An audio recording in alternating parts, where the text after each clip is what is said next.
Martes 26 de noviembre de 2024, estamos en vivo para toda Latinoamérica y el mundo y es momento de repasar los números de este martes. 579 búnkeres tiene hoy Alemania distribuidos en distintos puntos del país. Búnkeres contra posibles bombardeos. Herencia de lo que fue la Segunda Guerra Mundial y sobre todo de lo que fue la Guerra Fría, cuando se llegó a tener más de 2000 búnkeres. ¿Por qué sabemos esta información de forma tan detallada? Y es hoy un tema central que habla de una Europa que se prepara para la guerra. Es impactante decirlo de esta forma. Que se prepare no significa que necesariamente esa guerra vaya a ocurrir, pero hay una Europa que se está preparando, que está haciendo planes de contingencia, creyendo verosímil que es posible una guerra.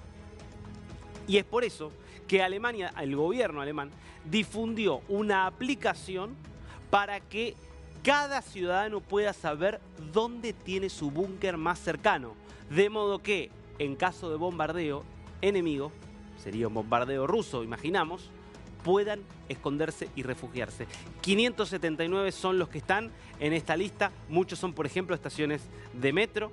Hay también otro tipo de edificios, de construcciones que datan de muchos años y que tienen capacidad de resistir un bombardeo intenso. 480.000 personas aproximadamente entrarían dentro de estos 579 búnkeres, es decir, muy poco para las dimensiones de un país de casi 80 millones de habitantes como es Alemania. Insisto, una Europa que se prepara para una guerra. Estremece, pero es así y cuando veas uno de los rostros de hoy vas a ver que efectivamente esto es así. Segundo número de hoy. Tema caliente en los Estados Unidos. Anuncio fuerte ayer del presidente electo Donald Trump. 25% de aranceles que se aplicarán para todos, sin excepción, los productos que ingresen a los Estados Unidos provenientes de Canadá, de México y a China. Además, se le aplicará un 10% adicional. Esto, que cayó como una bomba en los gobiernos de Canadá, México y China, es en respuesta, dijo Trump en un comunicado, que anunció que estos aranceles iban a ser establecidos el primer día de gobierno a través de una orden ejecutiva firmada el 20 de enero cuando asuma. Bueno, es que no están haciendo esfuerzos suficientes para evitar que bandas criminales ingresen droga e inmigrantes a través de sus fronteras y que por lo tanto va a mantener estos aranceles en tanto y en cuanto México y Canadá no hagan lo suficiente para que por las fronteras físicas pase droga y pasen inmigrantes irregulares, y que va a mantener además estos aranceles contra China en la medida en que el fentanilo, que como sabemos es hoy la principal amenaza dentro del conjunto de drogas que causan, como sabemos, cerca de 100.000 muertes al año en los Estados Unidos. Mientras, digo, la sanción contra China implicará obligar a China, o busca obligar a China a dejar de producir ese fentanilo. China es el principal fabricante, que llega a México y desde México es contrabandeado a los Estados Unidos por los carteles de la droga mexicana. Bueno, China dice: nosotros sí hemos tomado medidas para evitar que estas producciones de fentanilo terminen en manos de los narcos. Trump dice: no es suficiente. Esto es una medida que se anuncia con tanta antelación para que todos sepan qué es lo que va a pasar y porque quiere preparar el terreno, o forma parte de lo que decía Ludwig, el futuro secretario de Comercio de Donald Trump, de una estrategia de negociación que busca anticipar los aranceles para dar tiempo a los otros países a hacer contraofertas y así llegar a un acuerdo. Bueno, muchos creen que es esto segundo. Eso fue lo que ocurrió en el primer gobierno de Trump. ¿Hubo suba de aranceles? Sí, pero también hubo negociación a partir de la amenaza de suba de aranceles. Quien respondió hace instantes nada más es la presidenta de México, Claudia Sheinbaum, que le envía una carta a Donald Trump, leyó parte de esa carta y habló, entre otras cosas, de que sería perjudicial esto para México y para Estados Unidos, porque México aplicaría entonces también 25% de aranceles para Estados Unidos, afectando empresas como General Motors, y además dijo que creía que era posible igual llegar a algún tipo de entendimiento. Escuchemos lo que decía hace instantes a partir de este número Claudia Sheinbaum, la presidenta de México. Usted debe estar al tanto también del tráfico ilegal de armas que llega a mi país desde los Estados Unidos. El 70% de las armas ilegales incautadas a delincuentes en México proviene de su país. Las armas no las producimos nosotros. Las drogas sintéticas no las consumimos nosotros. Los muertos por la delincuencia para responder a la demanda de drogas de su país, lamentablemente lo ponemos nosotros. Presidente Trump, no es con amenazas ni con aranceles como se va a atender el fenómeno migratorio ni el consumo de drogas en Estados Unidos. Se requiere de cooperación y entendimiento recíproco a estos grandes desafíos. A un arancel vendrá otro en respuesta, y así hasta que pongamos en riesgo empresas comunes. Sí, comunes. Por ejemplo, de los principales exportadores de México a Estados Unidos son General Motors, Stellantis y Ford Motor Company, las cuales llegaron a México hace 80 años.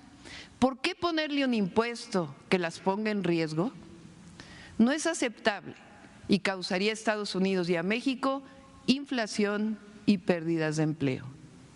Estoy convencida que la frontera económica de Norteamérica, que la fortaleza económica de Norteamérica radica en mantener nuestra sociedad comercial. Así podemos seguir siendo más competitivos frente a otros bloques económicos. Considero que el diálogo es el mejor camino para el entendimiento, la paz y la prosperidad de nuestras naciones.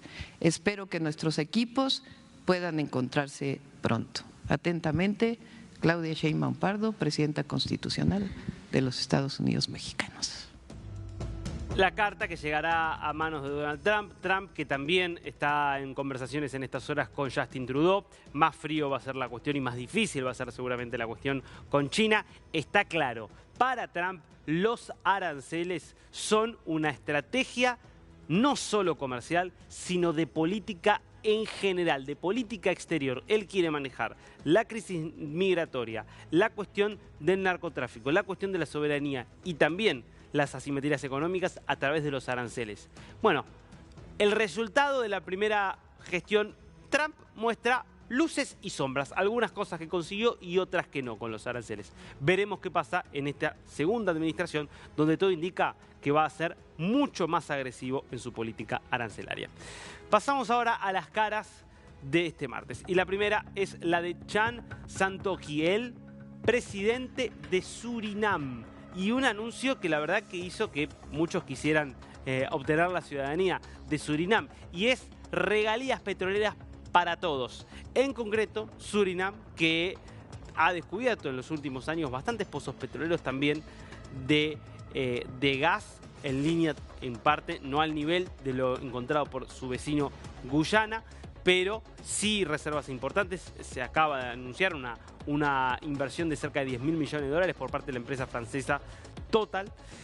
Y lo que ha propuesto entonces el presidente Santokhi es que cuando empiecen a explotarse estos pozos petroleros, se va a crear una cuenta para todos los ciudadanos de Surinam, los 600.000 ciudadanos que tiene Surinam. A todos se le van a depositar $750 en una cuenta que además va a tener en una caja de ahorro un interés de 7% anual. Una forma de hacer llegar a todos ese recurso tan rico como es el petróleo que ha podido descubrir Surinam. También Guyana, insisto, con una reserva mucho más extraordinaria, encontró y desarrolló mecanismos similares, sobre todo factibles porque son países de poca población. Por supuesto, sería más complicado en un país con mayor número de habitantes. Segundo rostro del día y lo que te anticipaba. Europa se prepara para escenarios de guerra. No es ser alarmista, es sencillamente leer y escuchar lo que dicen y declaran personas importantes hoy del mundo europeo, como es el caso, por ejemplo, del almirante Bob Bauer, que es el titular, es un militar neerlandés que además es titular del Comité Militar de la OTAN y que hizo un llamado a todos los empresarios de los 33 países miembros de la OTAN a prepararse para un escenario de guerra. Tienen que prepararse para una economía de guerra y esto significa que deberían estar tomando previsiones. ¿Y de qué habla en este caso el almirante Bauer?